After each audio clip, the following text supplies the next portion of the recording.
अस्सलामुअलैकुम दोस्तों, उम्मीद है आप लोग खैरियत से होंगे। दोस्तों, पिछली वीडियोस में हमने देखा था कि फायरबेस को ऑथेंटिकेशन कराने का तरीका, फायरबेस लॉगिन और साइन अप कराने का, ईमेल वेरिफिकेशन सेंड करने का। तो अभी जो है आज की इस वीडियो में हम सीखेंगे कि भाई फायरबेस में फायर स्टोर किस तरीके से यूज़ कर सकते हैं। यानी कि हम फायर स्टोर का समझ लीजिए एक तरीके से डेटाबेस किस तरीके से यूज़ कर सकते हैं। तो चलते हैं, हम उसी प्रोजेक्ट को ओपन कर लेते हैं अपने। आप किसी भी प्रोजेक्ट को ऑन कर ले सकते हैं। मैं आपको बहुत ही इजी और आसान तरीके से समझाऊंगा। यहाँ पर ऑथेंटिकेशन का तो आप लोगों को सबको पता है कि यहाँ पर वो सारे यूज़र्स शो हो रहे होते हैं जिन्होंने साइन अप किया होता है। हमारा कोड ये रहा पिछली क्लास का, आप लोगों को पता है ये। और अगर कहेंगे तो गिटहब पे भी मैं रख दूँगा। यहाँ पर आप देख सकते हैं, यहाँ पर मेरा साइन अप और साइन इन का ये जो है वही वाली फ़ाइल है जो पिछली वीडियो में देखा। अगर आपने पिछली वीडियो देखनी है तो आप आई बटन पे क्लिक करें और वहाँ पे जाके देख सकते हैं। तो अभी हमें क्या करना है, फायर स्टोर को अपने इसमें एम्बेड करना है। तो फायर स्टोर को लगाने के लिए सबसे पहले आपको यहाँ पर बिल्ड में आ जाना है और यहाँ पर फायर स्टोर डेटाबेस का ऑप्शन यहाँ पर आ रहा होगा। ठीक है जी। फायर स्टोर में हम क्या करते हैं, अपना डॉक्यूमेंट सेव कराते हैं, अपना डेटा सेव कराते हैं। फायर स्टोर एक डेटाबेस है और एक रियल टाइम डेटाबेस है। तो रियल टाइम को आज हम नहीं टच करेंगे, आज हम फायर स्टोर को ज़रा सा सीखेंगे। तो यहाँ पर फायर स्टोर है, यहाँ पर आपको मिल सकता है। ठीक है, यहाँ पर आपने इसके ऊपर क्लिक कर देना है। सिंपल क्रिएट डेटाबेस के ऊपर क्लिक करना है। देन यहाँ पर आपने दो ऑप्शन है आपके पास, एक प्रोडक्शन मोड और एक टेस्ट मोड। अभी हम लोग लर्निंग स्टेज में, तो हम टेस्ट मोड पे जो है चेक लगा के नेक्स्ट करते हैं। और इसमें आपको ज़्यादा गहराई में नहीं जाना है और जस्ट इनेबल कर देना है।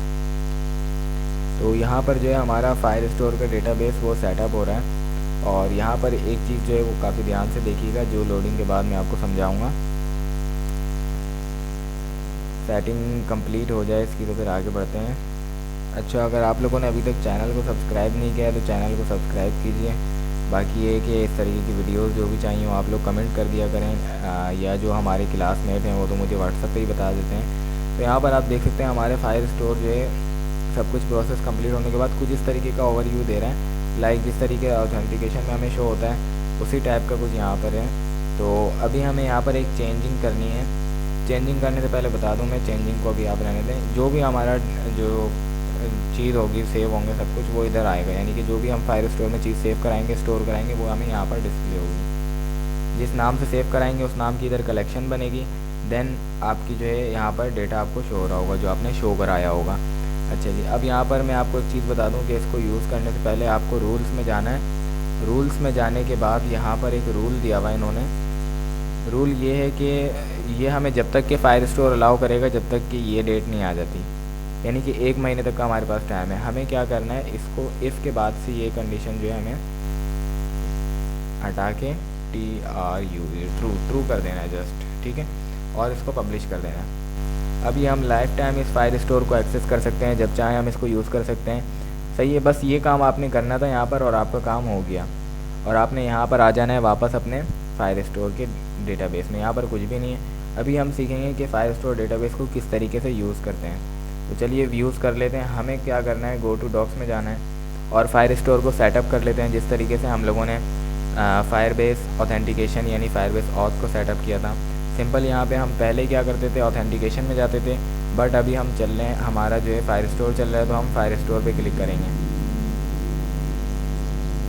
फायर स्टोर पे हम आ गए। यहाँ पर इंट्रोडक्शन है, कुछ इंट्रोडक्शन में हमें नहीं जाना है, गेट स्टार्टेड में हमें जाना है।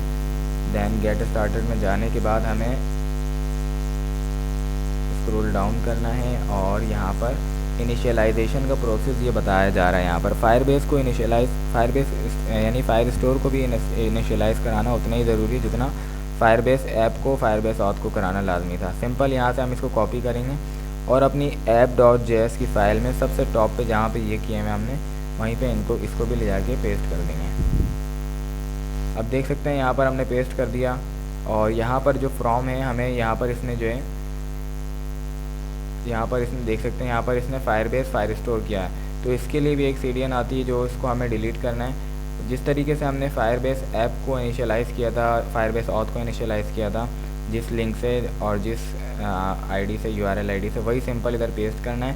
और यहाँ पर app.js को जो है ना हटाकर firestore.js लगाना है, firestore.js। ठीक है, जिस तरीके से ऐप से हमने फायरबेस ऑथ बनाई थी, अब इसी तरीके से हमने firestore.js भी बना ली।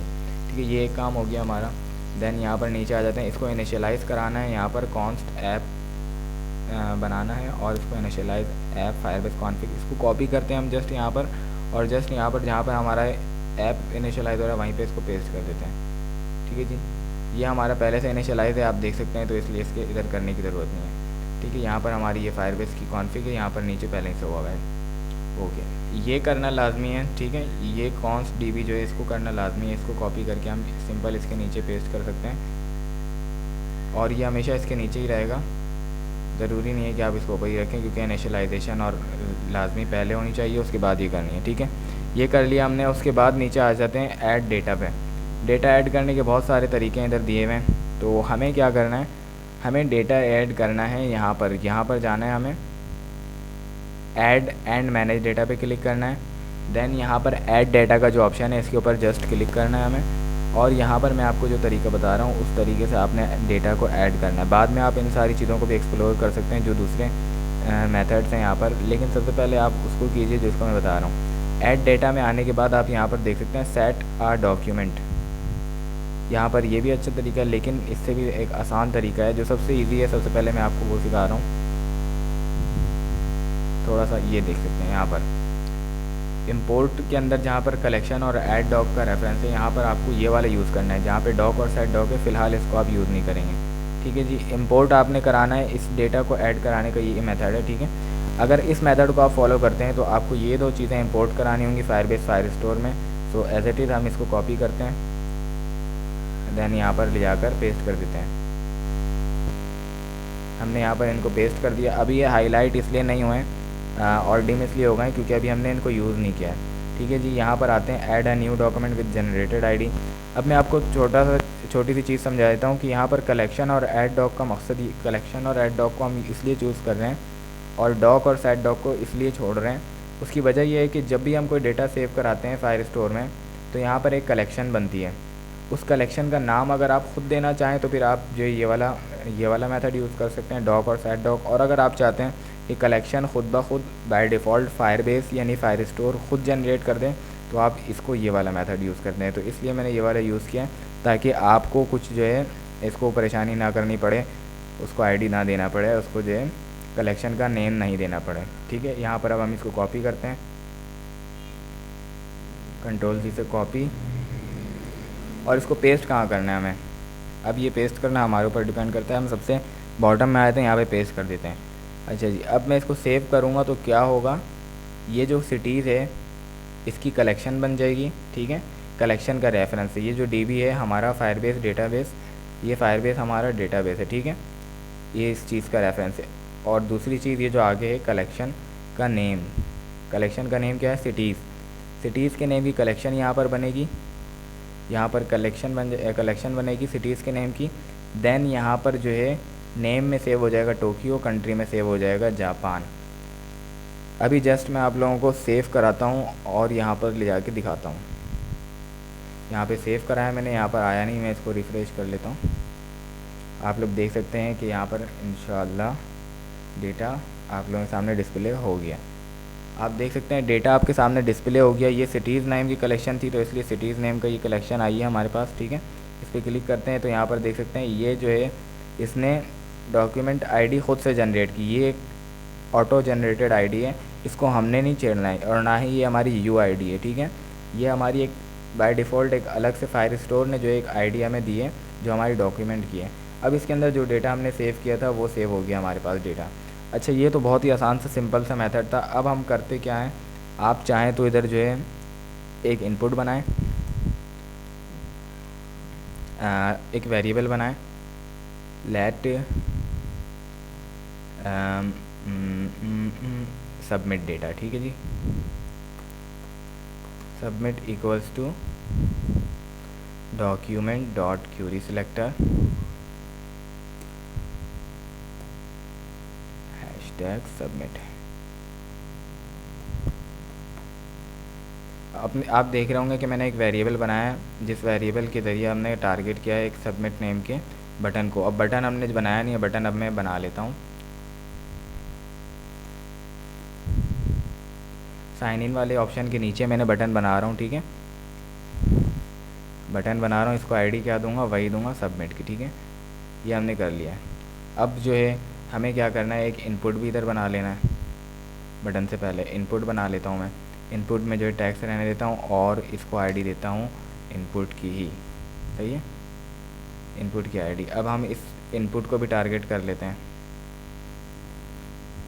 इनपुट को टारगेट हम बाद में कर लेंगे। हम पहले जो है ये कहते हैं कि जो सबमिट का जो हमने बटन दबाया बनाया है सबमिट का, इस पर जो है ऐड इवेंट लिसनर लगाते हैं, यानी कि इस पर क्लिक वाली कंडीशन लगाते हैं। जैसा ही इस पर क्लिक हो हमारे पास एक फ़ंक्शन चल जाए। ठीक है, फंक्शन का हम चाहे तो नाम दे दें, सेव डेटा करके नाम दे देते हैं। सेव डेटा करके हमने फंक्शन का नाम दे दिया। अच्छा जी, सेव डेटा करने के बाद फंक्शन का नाम देने के बाद हम यहाँ पर ये फंक्शन बना भी लेते हैं। ठीक है, फंक्शन बना लिया। फंक्शन का नेम सेव डेटा दिया है तो सेव डेटा ही दे देते हैं इधर भी। और यहाँ पर ये जो चीज़ है हमारी, इसको फंक्शन के अंदर पास करते हैं। ठीक है, ये चीज़ फंक्शन के अंदर हम लिया है। अच्छा, एक चीज़ आप देखें यहाँ पर अवेट लगा हुआ है, तो डेफिनेटली हमें फंक्शन से पहले एसिंक लगाना लाजमी है। ठीक है जी, ये फंक्शन जैसा ही क्लिक होगा ये फंक्शन चल जाएगा। यानी कि अभी डायरेक्टली जैसे हमने ये पेस्ट किया और सेव किया तो हमारा डेटा वहाँ पे शो हो रहा था, अब ऐसा नहीं होगा। जब हम इस पर क्लिक करेंगे, इस फंक्शन इस बटन पे क्लिक करेंगे, सबमिट बटन पे, जो कि यहाँ पर है। सबमिट बटन के अंदर मैंने टैक्स नहीं दिया, तो आप देख सकते हैं यहाँ पे टैक्स में दे देता हूँ सेव डाटा ऑन फायरस्टोर। ठीक है जी, यहाँ पर जैसे ही मैं इस पर क्लिक करूँगा अब तो डेटा फायरस्टोर में सेव हो जाएगा। अच्छा जी, अब हमें ये डेटा सेव नहीं कराना है, हमें क्या सेव कराना है कि ये जो इनपुट मैंने क्रिएट किया है यहाँ पर, इस इनपुट की वैल्यू जो है वो जाके हमारे फायरस्टोर में सेव हो जाए। तो हमें क्या करना है, इस इनपुट को टारगेट कर लेना है। लेट इनपुट के नाम का वेरिएबल बनाते हैं equals to document dot query selector. सही है जी, और यहाँ पर इनपुट की आईडी दे देते हैं।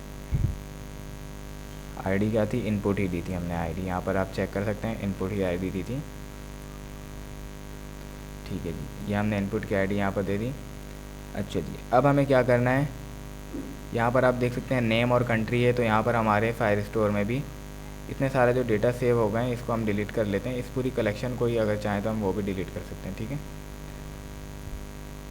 अच्छा जी, अभी हम पहले क्या करते हैं, यहाँ पर आप देख सकते हैं नेम और कंट्री जो है, नेम में टोक्यो आ रहा है, तो हम नेम प्रॉपर्टी नेम नहीं रखते हैं। हम क्या करते हैं, हम अपना डेटा सेव करा लेते हैं। Data equals to input dot value dot value. ठीक है, अब क्या होगा, हमारी जो है जैसे ही इस बटन पे हम क्लिक करेंगे सबमिट वाले बटन पे, तो ये फंक्शन चलेगा, सेव डेटा के फंक्शन चलेगा। सेव डेटा के फंक्शन में क्या है, हमने उस इनपुट को टारगेट किया है इनपुट की वैल्यू वेरिएबल में, और उस वेरिएबल को हमने सेव करा दिया है डेटा वाली प्रॉपर्टी की वैल्यू में। डेटा की प्रॉपर्टी में जो है इनपुट डॉट वैल्यू आ जाएगा, यानी कि जिस तरीके से यहाँ पर कंट्री के अंदर जो है जापान आया हुआ है, उस तरीके से एक डेटा बनेगा यहाँ पर कंट्री की जगह, और जापान की जगह हमारी वो वैल्यू सेव हो जाएगी जो हमने इनपुट में दी होगी, इस वाले इनपुट में जी। ठीक है, अच्छा जी, एक चीज़ और मैं आपको बता दूं कि यहाँ पर जो हमने कलेक्शन बनाई थी सिटीज़ के नेम की, इस कलेक्शन को डिलीट करते हैं हम। और सिटीज़ नेम की कलेक्शन को डिलीट करने के बाद, सिटीज़ नेम की कलेक्शन को डिलीट कर दिया मैंने। ये डिलीट करने के लिए जो है पूछ रहा है कि कह रहा है कि अगर आप इस कलेक्शन को डिलीट करना चाहते हैं तो इस कलेक्शन का नेम लिखें, जो लिख के मैंने डिलीट कर दिया है। अब मैं क्या करूँगा, इस कलेक्शन को डिलीट करने के बाद इस कलेक्शन का नेम भी चेंज कर दूँगा। इसका नेम चेंज करके मैं कहूँगा डेटा, यूज़र डेटा। ठीक है जी, यूज़र डेटा बना लिया हमने। अब ये कलेक्शन क्या होगी, एक यूज़र डेटा के नेम से कलेक्शन बनेगी यहाँ पर, एंड उसकी जो है आईडी, यानी कि डॉक्यूमेंट आईडी जो है वो खुद से जनरेट करेगा कलेक्शन की आईडी, और डेटा की प्रॉपर्टी बनेगी और उसमें इनपुट डॉट वैल्यू सेव हो जाएगी। चलें अब हम इसको चला के देखते हैं। ठीक है, कंट्रोल आर से रिफ़्रेश कर लिया। यहाँ पर हम क्या करेंगे, इनपुट में कुछ भी लिखेंगे, दी क्विक ब्राउन फॉक्स। ठीक है, या हम कुछ भी लिख देते हैं। ठीक है, ये देख सकते हैं आप, कंट्रोल सी से कंट्रोल वी से पेस्ट कर दिया 2-4 दफ़ा मैंने। अब इसके ऊपर मैंने क्लिक कर दिया जी। ठीक है जी, हमारा डेटा सेव हो गया है और ये कंसोल में ये चीज़ आ गई। कंसोल क्या था, ये कंसोल लगा हुआ था। आप इस कंसोल के अंदर की वैल्यू चेंज भी कर सकते हैं। कंसोल के अंदर मैं ये कर देता हूँ डेटा सेव, ठीक है जी। अब हम दोबारा रिफ़्रेश करते हैं और यहाँ पर एक और चीज़ रखते हैं ABC, ठीक है। आप लॉन्ग डेटा भी रख सकते हैं, तो यहाँ पे देख सकते हैं डेटा सेव, ठीक है। अब हम जाते हैं, देखते हैं फायर स्टोर में हमारा डेटा बना या नहीं बना। तो ये रियल टाइम नहीं है, ये हम इसको रिफ़्रेश कर लेते हैं। तो यहाँ पर आप देख सकते हैं, यहाँ पर हमारा यूज़र डेटा क्रिएट हो गया।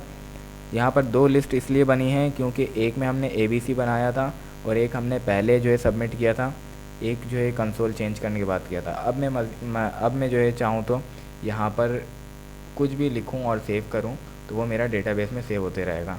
यहाँ पे मैं कुछ भी लिख सकता हूँ, ठीक है जी। अच्छा जी, ये डेटा सेव हो गया और यहाँ पर आके चेक करते हैं, तीसरे वो भी बन गया है, ठीक है। यहाँ पर आप देख सकते हैं हमारा सारा डेटा सेव हो रहा है। तो फायर स्टोर आई होप कि आप लोगों को समझ आ गया होगा, और वीडियो भी बना दूंगा फायर स्टोर पे अगर आप लोगों को समझ नहीं आई। इस तरीके से मेरी भी प्रैक्टिस होती रहेगी। तो मिलते हैं अगली वीडियो में, जब तक के लिए अल्लाह हाफिज़।